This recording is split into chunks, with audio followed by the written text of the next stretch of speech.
وتظہر الصفراء، سونا عام ہو جائے گا، پیلی چیز یعنی الدنانیر، اللہ کے رسول سونے کو مراد لے رہے ہیں، سونا لوگوں کے اندر عام ہو جائے گا، سونے کی طلب بڑھ جائے گی، غریب بھی 2 پیسے جمع کرے گا اگر تو اس کو بھی سونے کی طلب ہوگی، ہمارے یہاں بھی سونا آ جائے۔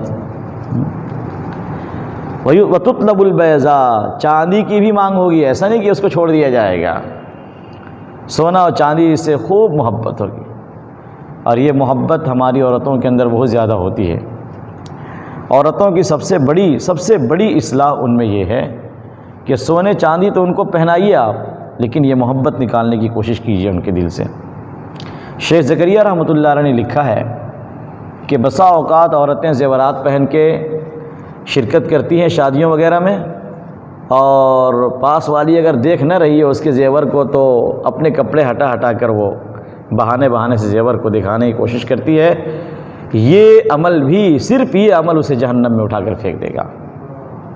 ریاکاری کی تو کوئی گنجائش نہیں، آپ پہنیے، اللہ کی نعمت سمجھ کر پہنیے۔ اب یہ کیا بات ہوئی کہ اگر دیکھا نہیں جا رہا ہے تو اس کو دکھایا جا رہا ہے۔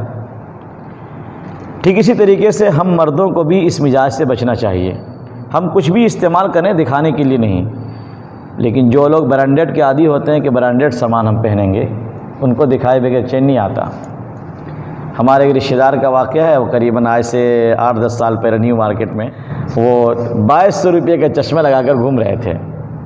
مارکیٹ میں کسی نے نہیں پوچھا، بہت مشکل سے ایک کی نظر پڑی، اس نے ذرا دھیان دیا، چشمہ تو ذرا اچھا سا معلوم ہو رہا ہے، تو اس نے کہا چشمہ تو قیمتی معلوم ہو رہا ہے، تو بہت افسوس کے ساتھ، کہتے ہیں نا سر داغ کھینچنا، کہ افسوس میں اتنی دیر سے گھوم رہا ہوں مگر کسی نے نہیں پوچھا ہے، مارکیٹ میں تنہا تم شخص ہو جس نے پوچھا ہے کہ چشمہ کتنا قیمتی ہے۔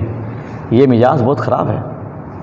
اب اس سے کیا ہوتا ہے نا کہ نعمتیں اللہ نے اس لیے دی ہے کہ آپ پہنیں تو اس کی نعمت کا اظہار، اس کا شکر ادا کیا جائے، لیکن اس نیت سے پہننا کہ ہم دوسروں پہ رعب جمائیں، یہ عمل انسان کو جہنم میں لے جانے والا ہے، اس سے بچنے کی ضرورت ہے۔ آگے آپ نے فرمایا وَتَكْثُرُ الْخَطَايَا، گناہ زیادہ ہو جائیں گے، وَيَقِلُّ الْأَمَنُ، امن و شانتی اور سکون یہ چیزیں دنیا میں بالکل کم ہو جائیں گی، وَحُلِّيَتِ الْمَصَاحِفِ، اور قرآن پاک کو جو ہے آراستہ کیا جائے گا، بہترین اس کو چھاپا جائے گا، اس کی جلدیں خوبصورت بنائی جائے گی، وَصُوِّرَتِ الْمَسَاجِدِ، اور مسجدوں میں نقش و نگار کیا جائے گا، طُوِّلَتِ الْمَنَابِرُ، ممبر لمبے لمبے بنائے جائیں گے، خُرِّبَتِ الْقُلُوبُ، اور دلوں کو ویران چھوڑ دیا جائے گا۔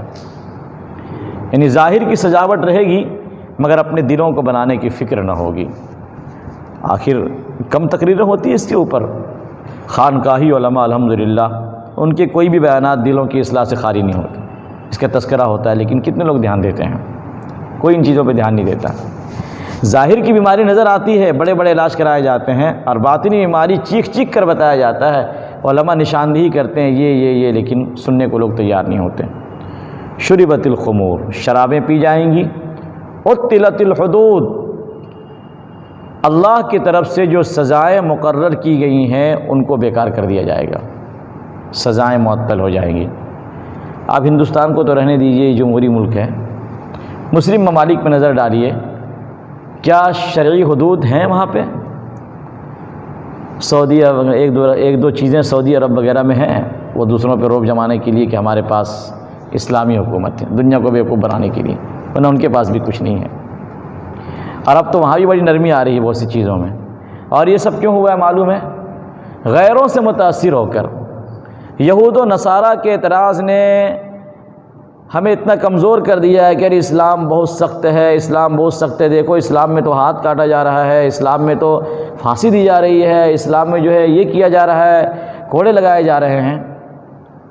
حالانکہ جو لوگ اس طرح کی باتیں کرتے ہیں، جو پروپیگنڈا کرتے ہیں، کیا ان کے ملک میں پھانسی کا قانون نہیں ہے؟ کیا وہ اپنے بعض مجرموں کو پھانسی نہیں لگاتے؟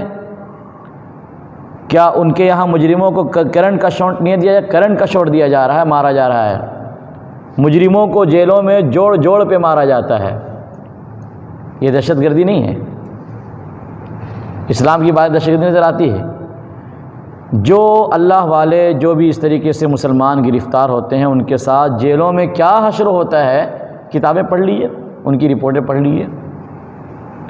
خود اپنے ہندوستان کے اندر بعض لوگوں کے ساتھ کیا سلوک کیا گیا ہے، جب وہ نکل کر آئے تو انہوں نے ہمیں بتایا کہ جیل میں ہمارے ساتھ کیا ہوا کرتا تھا۔ تو سوال یہ ہے کہ اگر اسلام نے سنسار کا قانون بنایا ہے کہ اسے سنسار کر دیا جائے، شادی شدہ انسان اگر زنا کرتا ہے تو اسے ختم کر دیا جائے، تو کیا جان لینے کا یہ قانون دنیا کے ممالک کے اندر نہیں ہے؟ صرف اسلام یہ کہتا ہے؟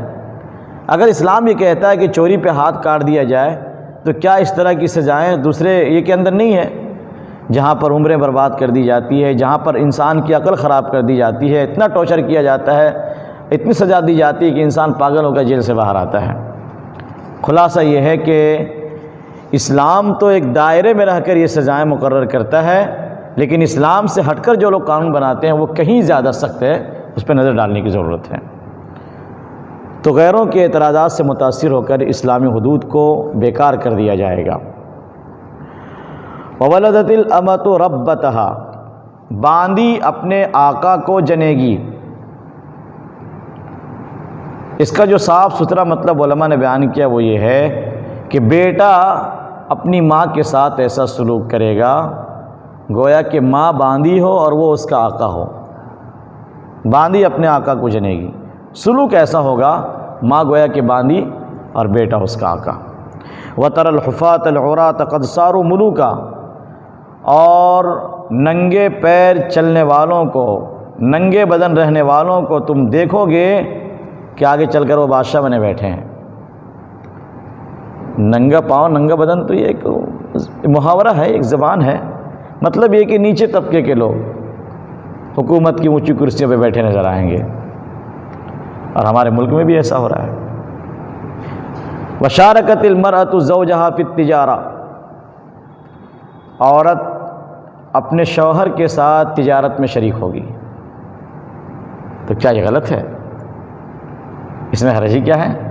نہیں ہے۔ حدیث پاک کی مراد یہ ہے کہ بالکل جس طریقے سے ایک مرد جس کے لیے کوئی پردہ نہیں ہے وہ باہر کی دنیا میں قدم رکھتا ہے، اس کے اسفار ہوتے ہیں، وہ معاملات کو نمٹتا ہے، تجارت کو دیکھتا ہے، ٹھیک اسی طریقے سے عورت اپنے شوہر کے شانہ بشانہ پردے کا لحاظ کیے بغیر غیر محرموں کے اختلاط کے ساتھ دنیاوی معاملات میں وہ شریک ہوگی، شوہر کا ہاتھ بٹائے گی، پردے کا کوئی خیال نہیں ہوگا۔